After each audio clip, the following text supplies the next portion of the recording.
It's the ultimate battle of multiverse multi-madness. For you, for all of us.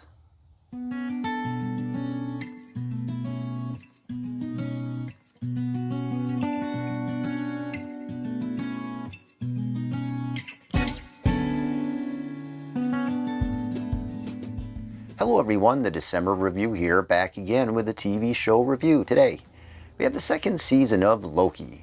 Spoilers are ahead, so make sure to check out the show streaming on the Disney Plus app. It's an interesting time for the MCU as Phase 5 continues its way through the multiverse. With the conclusion of the Avengers and Thanos storyline combined with the influx of Disney Plus TV show content, the MCU is in a bit of a tailspin as far as box office return and goodwill goes. And that's not to say that all of the content itself has been bad, but much like the Star Wars franchise, Marvel appears to need a jolt of purpose once again. To me, it's ironic that the multiverse storylines have seemed to be a splitting point. A much promising concept fully realized in absolute perfect ways, with Spider-Man No Way Home and WandaVision being the absolute best examples of the genre. But the universe needs some tidying up a bit from all of the at-home streaming. While the content is great to have overall, its attempts to bring viewers into the app feels like it's taken over versus the content it produces. To a degree, while I haven't seen the Marvels yet, Guardians of the Galaxy Part 3 is one of my favorite films of the year. Regardless of the backlash that the MCU is seeing, that film is as great as anything that they have produced. With all that said, how does the conclusion to everyone's favorite God of Mischief fall into the scope of things at the same time that the Marvel scores the lowest opening box office weekend in MCU history? Well, with an absolutely engaging Season 2 that not only showcases some of the best TV show experience in the universe, but also manages to push the narrative forward again, leaving the audience wanting to know what happens next. Fans of comic books over the decades were always clued into what made them so interesting in the first place. Relatable characters with superhuman abilities sometimes needing to save the world, but oftentimes trying to save their friends, their compassion, and their own vulnerability. The plot here can be traced down to this. Loki is constantly time-slipping into different eras of the TVA. He's offered a choice by He Who Remains to either kill him, thus opening up another multiversal war, or for Loki along with Sylvie to take ownership of the TVA. An easy choice for Sylvie, who has no problem taking him out, but for Loki, there has to be another way. As a character, Loki was introduced as the magical troublemaker. From Asgard to New York, Loki managed to be a major thorn in the side of many, especially Odin and Thor, and that's putting it mildly. However, by the time that Thanos had the universe literally in his hand, Loki leveled up before ultimately meeting his fate. But thanks to that pesky multiverse, Loki lives on within the 2 seasons of its TV show run, and he has managed to pull an excellent 180 from his misplaced anger to the ruler of timelines.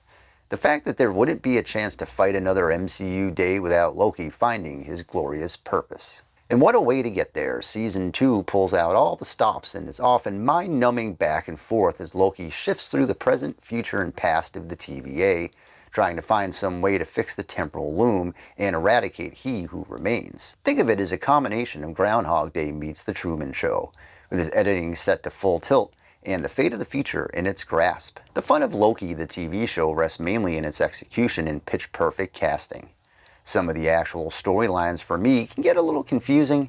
So much of the screen time is spent with quick cuts and an equally sharp line delivery as Loki twists through the time-slipping predicament. Some of the hows and whys get a bit blurry, but with each attempt to figure out how to fix the loom, a new piece of the puzzle emerges, with satisfactory results and oftentimes pure cinematic greatness. One of the missing ingredients of this recent surge into home streaming from Disney is its ability to reach movie-level quality while splitting up its story to fit 6 or so episode structure.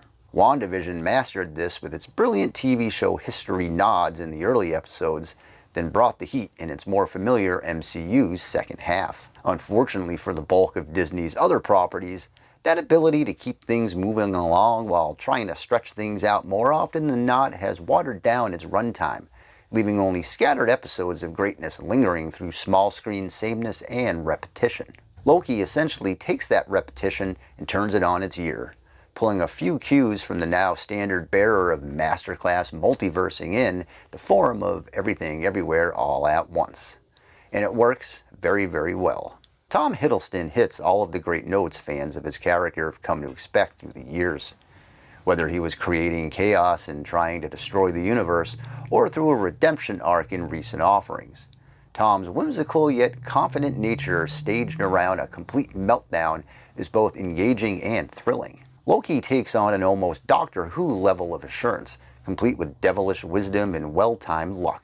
Sophia DiMartino as Sylvie completes that Who comparison, with companion-style wit and accountability. Ke Huy Quan is here as OB, the all-knowing mind behind the centuries of the TVA.